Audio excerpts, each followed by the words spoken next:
ইসরায়েলে ১৪০ রকেট ছোড়ার দাবি হিজবুল্লাহর। সমাবেশ নিয়ে আশাবাদী ইমরান খান, সবাইকে বেরিয়ে আসার আহ্বান। শ্রীলঙ্কায় প্রেসিডেন্ট নির্বাচন, নজর অর্থনীতিতে। প্রেসিডেন্ট পদে যোগ্য নন ট্রাম্প, ১১১ সাবেক রিপাবলিকান এমপির চিঠি। যুক্তরাষ্ট্রের আদালতের ভেতর বিচারককে গুলি করে হত্যা। পশ্চিমবঙ্গে আংশিকভাবে কাজে ফেরার ঘোষণা জুনিয়র চিকিৎসকদের।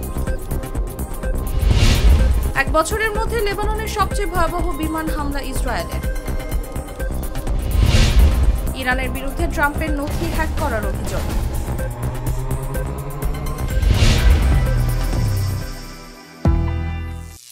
করিম চাচা, আপনার প্রিয় মানুষদের কখনো বিপদে ফেলতে চাইবেন না স্যার। তাহলে আমাদের বিপদে রাখা কি ঠিক হচ্ছে?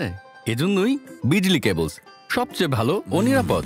ফ্লেম রিটার্ডেন্ট পিভিসি দিয়ে তৈরি বিজলি কেবলস, নিরাপদ আজীবন।